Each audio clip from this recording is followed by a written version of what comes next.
Relatos de terror de um fazendeiro. Meu nome é Chico, tenho 57 anos e nunca vi algo tão assustador como o que está acontecendo aqui nessas bandas. Nascido e criado nessa fazenda, cuidando dos meus gados, galinhas e porcos, nunca imaginei que ia presenciar essas coisas estranhas. Tudo começou numa noite que parecia normal, como qualquer outra. Deixei uma das vacas no pasto por distração e não trouxe para o curral como de costume. No outro dia, quando fui atrás dela, não encontrei o bicho em lugar nenhum. Procurei por tudo quanto é canto e nada. Mas eu não ia deixar barato. Resolvi subir as montanhas, achando que talvez ela tivesse se desgarrado e subido para lá. Quando cheguei, meu coração gelou. A vaca estava lá, mas não era mais a mesma. O que vi foi de arrepiar até o mais valente. A vaca estava deitada no chão, mas não era de cansaço. Estava morta, completamente seca, como se todo o sangue tivesse sido sugado.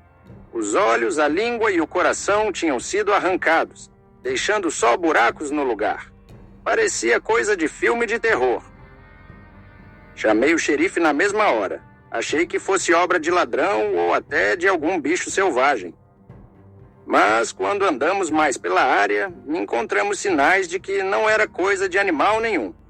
O chão estava cheio de ossos quebrados, sangue espalhado por tudo quanto é lado e umas marcas no chão que pareciam coisa de culto satânico. Foi aí que me deu o calafrio.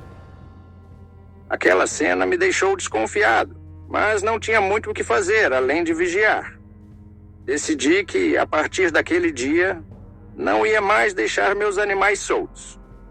Todo dia, na hora certa, eu trancava tudo e não saía de casa depois do anoitecer. Mas mesmo tomando todas as precauções, eu sabia que aquilo não ia terminar por ali. E foi o que aconteceu. Uma semana depois, no meio da madrugada, a veia Teresa me cutucou, me acordando com um pavor nos olhos. Os cachorros lá fora estavam latindo que nem loucos, como se tivessem visto o próprio capeta. Peguei minha espingarda e fui ver o que estava acontecendo. Rapaz, na noite que aquela agonia começou, eu já sabia que coisa boa não vinha. Levantei da cama com a espingarda na mão, o coração batendo forte. Os cachorros estavam desatinados, latindo e chorando como se tivesse algo de muito errado lá fora. Saí da casa correndo, deixando a veia Teresa segurando o terço e rezando por nós. O breu da noite era tão denso que a lanterna mal clareava a frente. Os cachorros estavam no pasto, rodeando duas vacas que estavam caídas no chão. Quando cheguei mais perto, o que vi foi uma cena que eu nunca vou esquecer. As duas vacas estavam mortas, mas não era de jeito normal. Estavam cortadas com uma precisão que até médico duvidava. O bucho delas estava aberto, tudo certinho, como se alguém tivesse passado uma navalha afiada. O cheiro de sangue era forte, impregnava no ar, e aquilo me deu um nó na garganta. Mesmo com a lanterna tremendo na minha mão, eu segui os rastros que saíam dali. O que quer que tivesse feito aquilo não tinha só matado as vacas, mas também arrastado as tripas delas pelo pasto. Sangue por todo lado, formando uma trilha que levava até o pé das montanhas. Os cachorros, valentes que só eles, foram na frente, seguindo o cheiro da morte. Mas aí, de repente, eles começaram a gritar.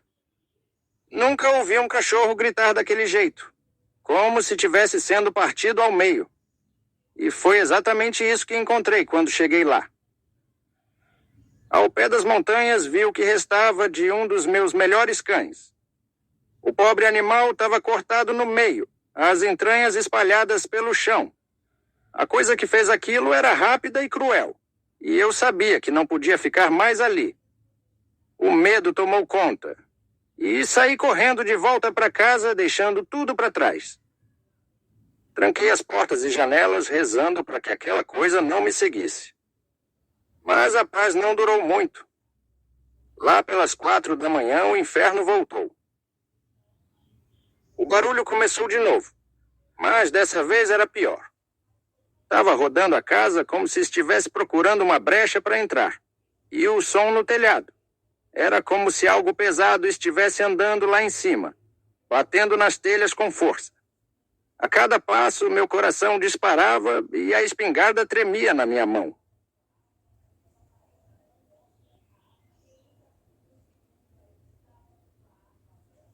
Atirei no telhado, na esperança de espantar o que quer que fosse. Mas a coisa não parava. Parecia que estava brincando com a gente, testando nossa resistência. O desespero só foi passando quando o primeiro raio de sol apareceu. Assim que a luz do dia começou a despontar, o barulho cessou. Como num passe de mágica, a coisa pulou do telhado e sumiu.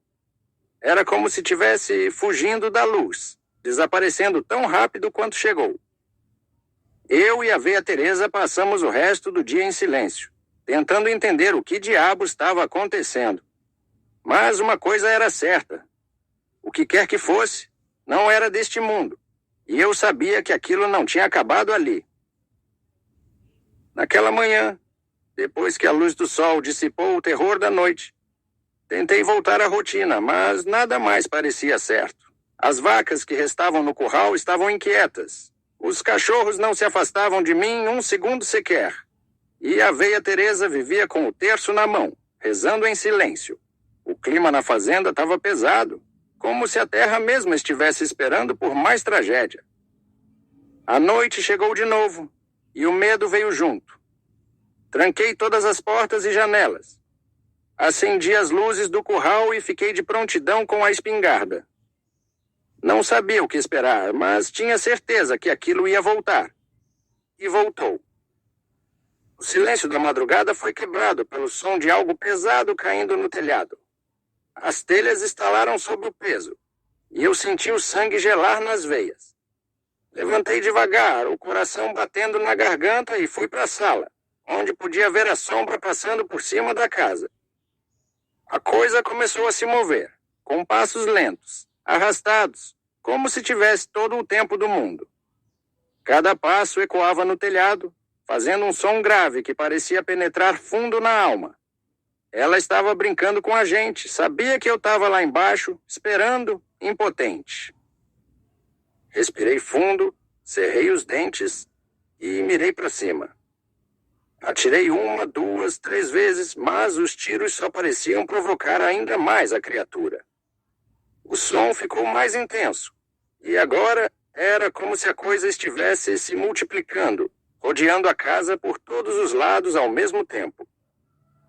As paredes começaram a tremer e o telhado parecia que ia desabar.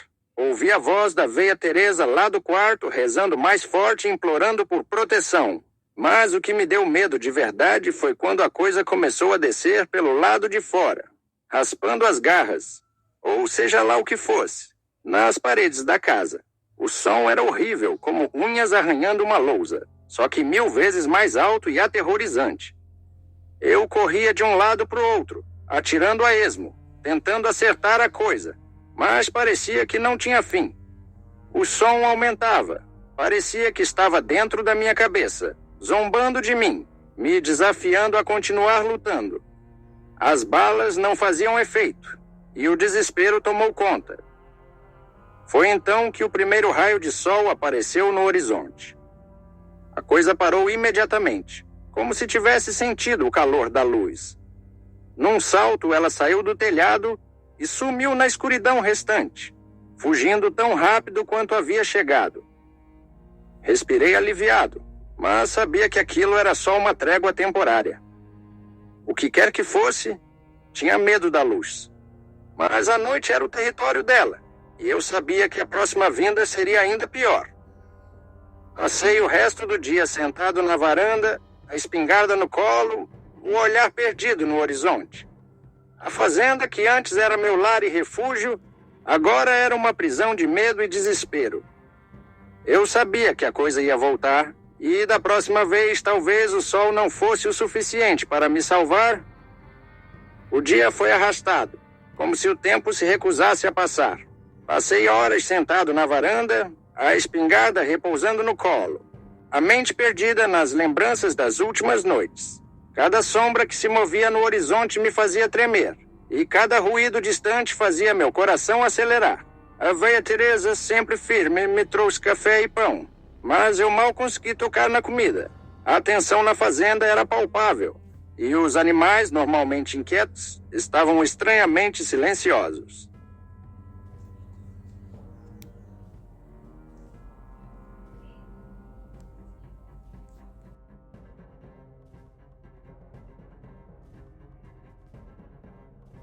A noite caiu de novo, e com ela veio o medo que eu já conhecia bem. Fechei tudo como sempre, trancando portas, janelas e prendendo os animais no curral. As luzes estavam acesas, mas parecia que nem toda a eletricidade do mundo podia afastar a escuridão que se aproximava.